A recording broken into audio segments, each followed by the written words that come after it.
Guess who got brands talking? Brandlive.co.za. Welcome to the show today. It is a Thursday, not really 2 p.m., but it's 2:25. We had a bit of a problem with the internet, but now we're up and running. And thank you for joining me. If you are for the first time, welcome. If you're not, thank you for the support that you've been giving me throughout the podcasts. Really appreciate it. Today on the show, I have Swankie Mafoko, who is best known for her role in Keeping Score. She's been in Single Girls and Rented Family. How are you doing? I'm great. How are you? I'm good. Oh my gosh, thank you so much for having me. Thank you for waiting. Oh no. Thank you. You always have to wait for greatness, they say. Oh. So it's one of those. Let's talk about a little bit about who you are and where you're from, where you were born, and Sure. take me back. Let's go way back. Let's into go way time. back. Yeah. So Swankie Mafoko is a 24-year-old girl. Currently just graduated from Wits, and I'm originally from Durban. So I did this great move up, or this trek from Durban, because I was like, you know what? Guys, I want to act. Yeah. And it was that moment where I decided I wanted to go to an art school. Yeah. And kind of explore this whole thing that was around acting. It was 2010. And since then, I've just never really looked back. Yeah. And when did you discover that this is what I want to do? I think it's always really been there. My mother will tell you that in 2001, I recited my first poem. And it was about a banana and leaves and a tree.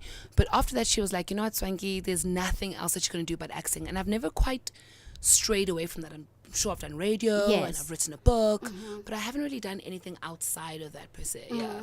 And of course, when you were doing this poetry, you were expressive, and and with most parents, which I find is that they have more strict terms when it comes to their children saying, I want to do acting. So it's really amazing that your mom was like, go for it, do what you got to do. Has it always been like that, or? You're an artist. You're an artist as well. I think the most difficult part is trying to convince your parents that you can have a living or make a living outside of this created industry that you want to be in, right? Sure. So for me, the longest of times, I think my trajectory as a child and growing up and them seeing the arts within me allowed for them to do that. Yes. But it still becomes difficult. I mean, I'm matriculated with 4 distinctions and the rest were B's. Whoop. So, my mom was like, are you sure you don't want to be a doctor? Yes. Are you sure you don't want to be like a nurse or like work in a firm? And I was like, no, actually, I'm quite sure I want to act. Yes. So in itself, even though they can see sort of like where your life is headed, it's still like, I don't know if my child should be that. So when you auditioned for the National School of the Arts, as you know, you have 2 options. Yeah. Drama, and what was your second one? Drama? What was it music? I only played the recorder. Yeah. I think it was music. Yeah. And when you got music. that acceptance letter, what was going through I your mind? cried. It was the 14th of September You 2009. even remember I did, the yes. date. I never forget important things in my life. Yes. 14th of September 2009. It was 3 days after my birthday, and I've been saying, God, you need to tell me something. Yes. And then the letter came, and I was like, okay, bye, Durban. We're done. And how did you adjust from like Durban to Johannesburg? It's weird. Yeah. I think Joburg people, no offense, those that are listening that are from Joburg, are a lot more advanced. Yeah. It's not even offense, it's like it's actually quite a compliment. Sure, They're a lot more advanced than those of us that come from Durban. I think in Durban we're taught like life is slow. Yes. We have the coastal, Chill, take your let's time. chill, take your time. Life is Yes. gonna work with you. Yeah. And the one thing I learned from Joburg coming here was that people always, even in high school, just run, get it done, get it done. Everything is. And it took me like a year and a half to adjust to that, because my whole life had been slow. And I was like, okay, we're running. Where are we going to? Nobody knows, but we're running. Okay, cool, let's run. Yeah. So it was very hard adjustment, I think, yeah. So you matriculated from the National School of the Arts, and then you were like, bam, boom, Wits. Why Wits, and why dramatic arts? I'll tell you a funny story. My parents had said I couldn't go to varsity unless I studied anything else. And I was like, okay, cool, I'll show you guys. I didn't apply anywhere else. Yes. It was only Wits. I didn't put in 3 options. I put in 1. Yeah. So that was it. And had they not accepted me, I was not going to do anything. What were you going to do? I had made the decision. It was a point to prove. I was like, I'm not going to do anything else but drama at Wits. So if you can't accept that, I'm not doing it at all. Yes. Obviously, I got into a fight, but thank God for Wits. They took you. Yeah. Because they took me, and now the rest is history. And what did you take away from Wits? That education is needed. Yes. Education is highly needed, but there's a place of favor and there's a place of timing. That's what I took away from Wits. I can't say it's anything academic. It's more of a timing and place thing, because sure, we walk away with an honors degree. Yes. Yeah, I could go do my master's next year. I was supposed to do my honors my master's this year. Sure. But it's knowing that your education has a place in the spectrum that you occupy, and then knowing that let's also just understand this timing and favor connects to that. Sure. That's all that I took away from it. I think. Talking about academics, how important do you think it is to study the field that you're doing? Like for now, there's so many people in the industry who have never done acting in their life, but they're acting, they're doing their thing. How important do you think it is to collect those little, tips that you wouldn't get really on set? Extremely important. Because then I throw back the question to people and I say, how important is it for you to study medicine when you want to be a doctor? Yes. And it's so sad that there's like a misconception surrounding the arts. Sort of like one could wake up in the morning and say they want to be this. And yes. I encounter a lot of people, especially in my inbox, having them been exposed to my work. Yeah. They're like, hey, Swankie, I see what you're doing SBC1. Listen, I woke up this morning and I really, really want to act. And I'm like, I woke up this morning and I really...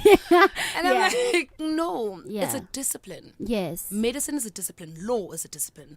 Accountancy is a discipline. Yeah. Acting is totally a discipline. Sure. Yeah. So that's one of the things I think it's really, really important. Study the craft, learn the discipline, so that when you get onto the sets and you meet the stars that you've always wanted to work with, you have a certain respect for what they've known this whole time. Yeah. Talking about discipline, how important is it in this industry? Extremely. You'll go nowhere. Like, when we read stories of like artists that got in brawls, or not that that's a bad thing. Actually, I'm trying to find a more relevant example. Artists that peaked, like extremely peaked, and then fell as hard as they peaked. And that comes from a lack of discipline and a lack of understanding that this is a job. Yes. When your mother wakes up and she goes, go check us, go do work at checkers as a whatever, as a manager, that's a job. Lerina, ha 5 for call time, that's a job. And I find that people get into the industry not understanding that. Sure, we're young, we're gifted, we're allowed to explore our lives, but let's also remember to go back to keep that. Go back to basics. Let's have it, Yeah. Because then that inquires longevity, or it entails longevity, and we'll have longevity in that. I think that I don't really see anything else. Your first debut on Keeping Score, how was that? Let's talk about, how did you get the job? And how was the audition? And when you got it, what was going through your mind? I'll tell you something very, very weird. So, Keeping Score. I was in my second year.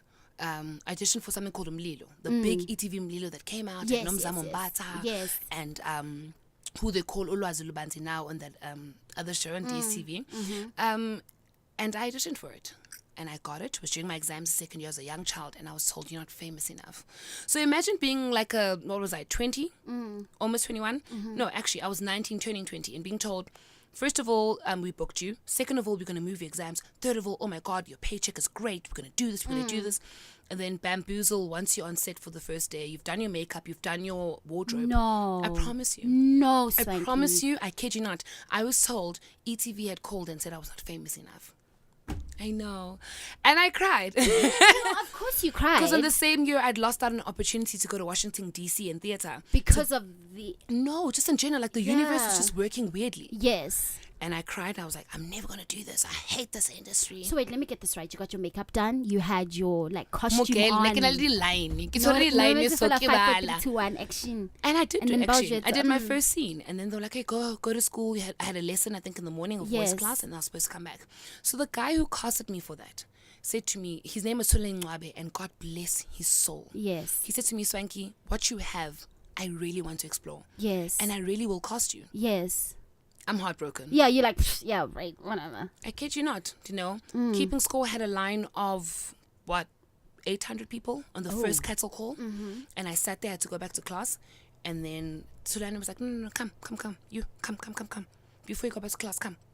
The same casting director. Same casting director, 2 years later. Shucks, yeah. And I got there and I auditioned. And he was like, cool, we'll call you. I was like to my agent, I don't know, Lisa, what's going on? Yeah. And literally, I kid you not, I went through 4 auditions and I was casted. So you've been through your fair share Yeah, of... people think we just wake up and we get Yes. jobs. No. How do you stay above water with all of this that's happened? Prayer. Yes. That's the most cliche thing I'll tell you, but I promise you 2015 was so difficult.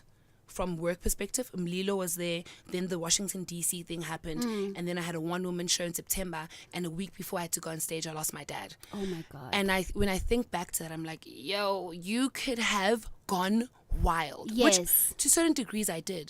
But if it wasn't for like prayer and like the use of faith in my life, I Yes. don't see myself having gone any further than I am now. Yeah. Wow. Yeah, prayer. Prayer works. Now, when you spoke about that thing where you got kicked off set saying you're not too famous enough, I was actually with someone the other day and they told me in auditions now you get a form and they literally ask you how many Twitter Social followers media. you have. Is that a real thing? It's a real thing. And I shuck all the time because I've been on TV for at least more than 3 shows under my belt. And I'm doing my 3rd feature film for the year now. Congratulations. Hi. But the truth is, I still walk in, I only have 3,000 followers on Instagram. So that's a place where the work does not speak for itself. But do you think that it's necessary? Like, what are your thoughts about something like that?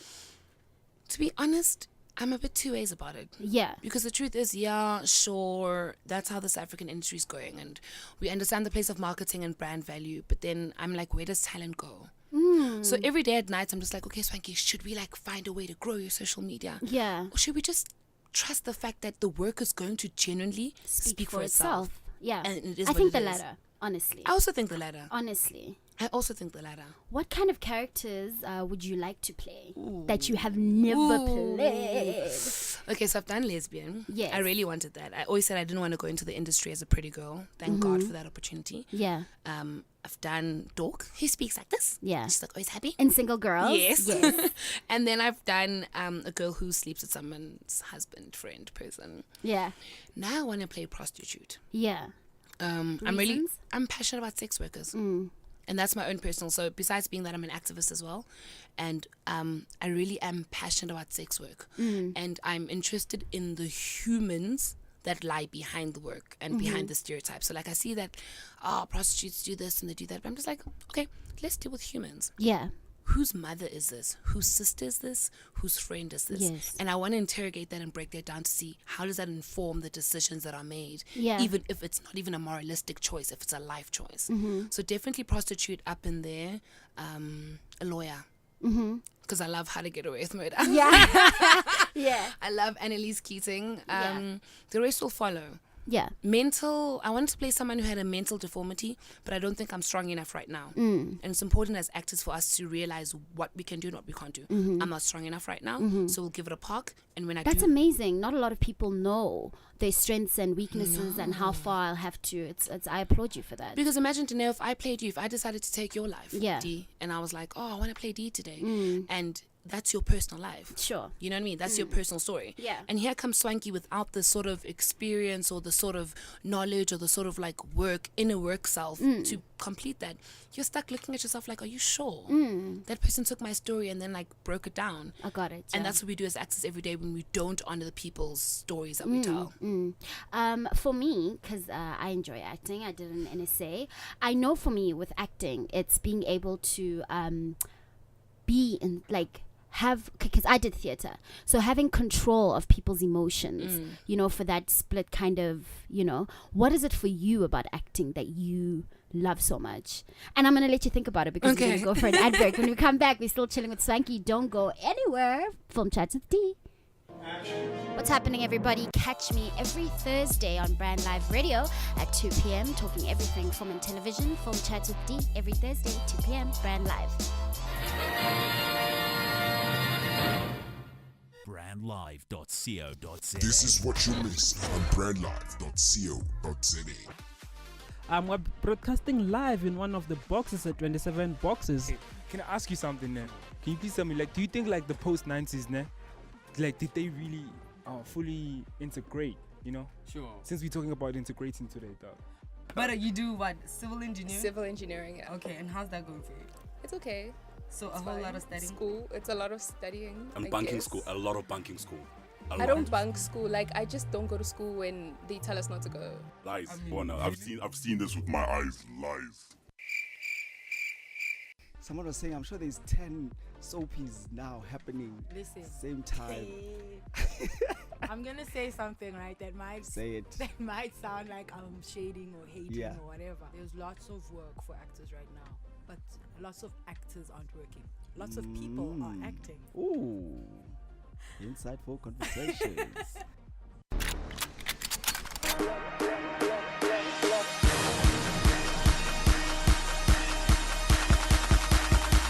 It's the official Major World Online Stew Invasion. Bars on bars. What about me right now? It's about our guest, Bafetti, skip on. I'm out in Matalele, Bafetti. I'm a flenyana studio, Bafetti, skip on.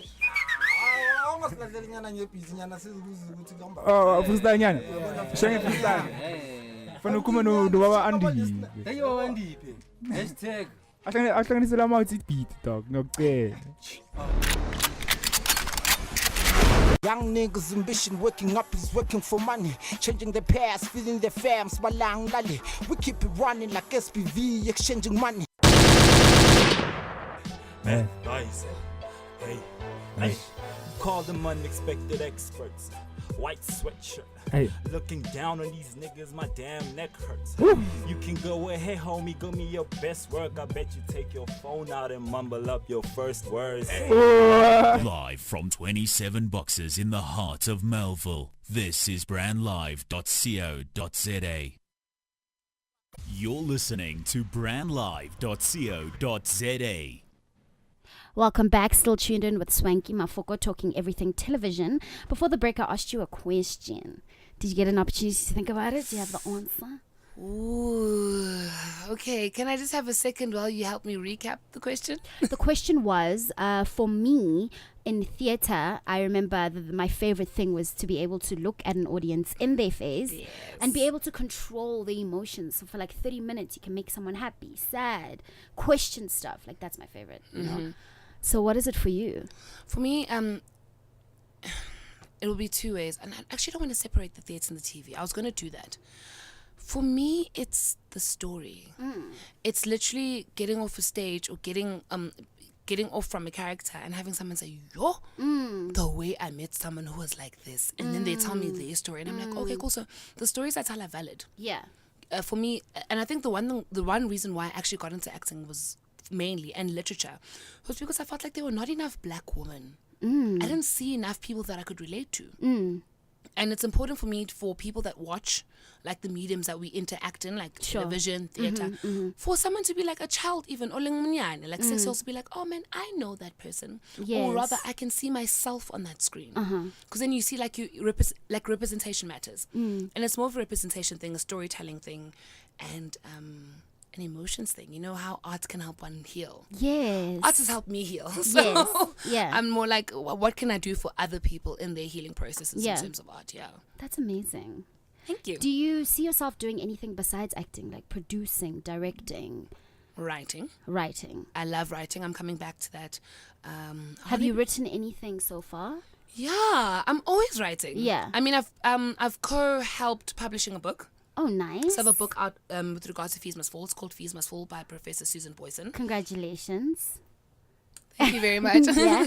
And I wrote a chapter there about documenting the revolution.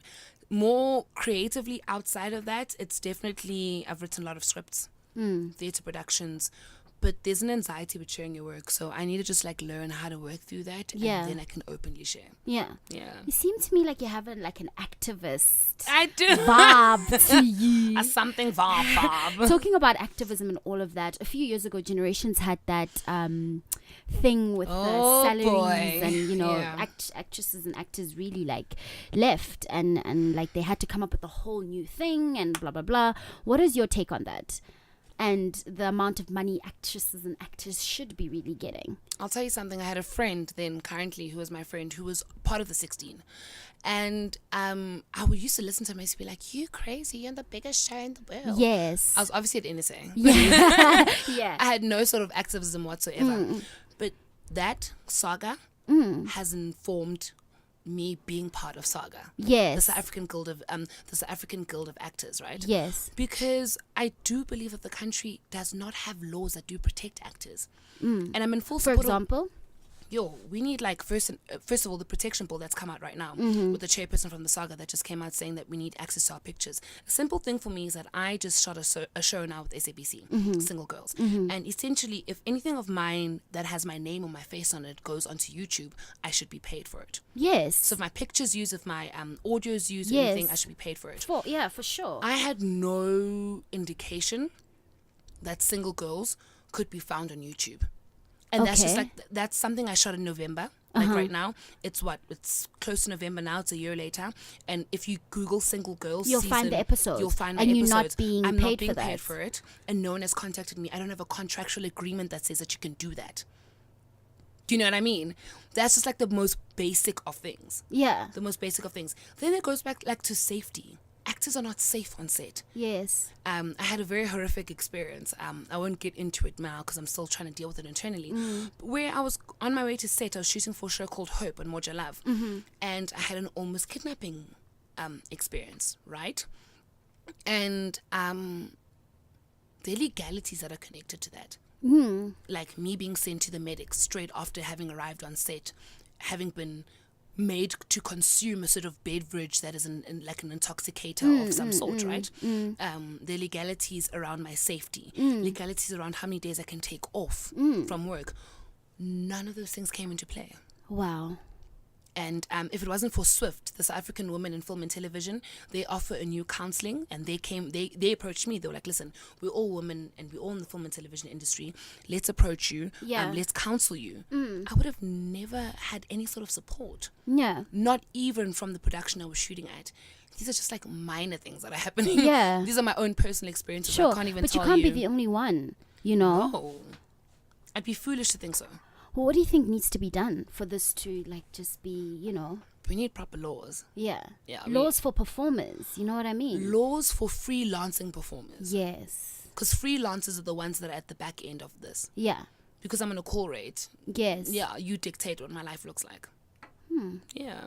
Okay. And that's why I'm an activist. Yeah. Yeah. Activism. Yeah. Where do you see yourself in this industry in 5 years? Hopefully shaping the way we see colorism. I don't know. It's such a weird, outright thing. Okay, first of all, let's deal with like Swankie the actor. Definitely a SAFTA award would be great. Yes. Definitely back putting it out in the universe. Yeah. Definitely back on radio. I used to be a news journalist. And definitely having written stuff that represents us well. More than that, I want to shape the way that's happening in America is really great. Black women are beautiful. Black people are beautiful. And what's happening in South Africa is that we're not really dealing with that because there's a lot of colorism. So if I could be sitting in panels that introduce laws that deal with things like colorism, protection, and all the nitty-gritties that we miss in the industry, I think I would be in a good place in 5 years. Yeah. Talking about international, there's a lot of shows that come to South Africa, but they take the name, the concept, but they just have different people. For example, Idols, yes, X Factor, Housewives of Johannesburg. What's your take on international kind of concepts coming into South Africa? D. Okay. Yo, I'm grateful. It's a two-part answer. I'm grateful. I'm grateful that they see that South Africa has a market to kind of replicate what they've already created, and that's great. Because it means you sort of hold us to a high regard, as you would your own. I am troubled only because I believe, don't we have the ability to recreate our own? Yeah. Can't I create something that in America they're going to want to replicate in the next 3 years? And that's where my bothering comes from. For now, if people are still buying it, I mean, Real Housewives is a hit. So if they're still buying it, let's take it. I have an issue with the fact that we haven't really come with an audience in South Africa that will truly support South African work. Absolutely. And if that's not happening now, then I mean, in 2 years, what's gonna happen? We can't keep watching, material from Western. You know what I mean? We teach our consumers what to consume, and I realize with television it's a consumerism thing. We teach our people what to consume, and the more I want to find a very diplomatic word, the more of the stuff that we put out there that isn't like true to like the value that South Africa can produce, the more people are going to take it. If you put out more great work than you do terrible work, people are going to start associating you with great work, right? Sure. And they're going to consume that. If you don't, then they're just gonna take whatever it is that you're giving them. I hear you. We're not giving them the best. Yeah. So they're consuming something that's not the best. So they just taking. Let's start like producing things that are the best, so they can consume that. Yeah. Let's talk about your latest projects before we go quick. Okay, what are cool. you doing right now? Let us know. Right now, I'm busy with the feature film. As I said, this year, God has really blessed me with films. I'm learning that medium is a medium I have not been exposed to, so I'm busy with that. I'm writing again. Hopefully, you guys will see me in theatre by the beginning of the year. Doing my second one, Woman. Yes. And I'm taking it easy. I'm learning that to hibernate from an industry that's always busy isn't wrong. No, not at all. Because they don't know what you're cooking up in your hibernation. I hope that what I cook up when I come out will be worth it. Yeah. Yeah. And in this industry, what's the one thing you want to be remembered for in years to come? I want to be remembered for being honest. And speaking your truth. Speaking my truth. That's right. If Yeah. I could die tomorrow and you call me a dishonest person, I'll probably toss in my grave. Yeah. If I die tomorrow and you say, yo, that girl did anything in her life to be honest and truthful to the person that she is, I'll be cool. I'll continue sleeping. That's okay. Thank you. Thank you for joining us. Thank you for your honesty, your time. I appreciate it. And thank you for listening to brandliveradio.co.za. Sorry for the delay today. It's not going to happen all the time. It's been good. It's been great. Thank you very much and enjoy the rest of your day. I'm out.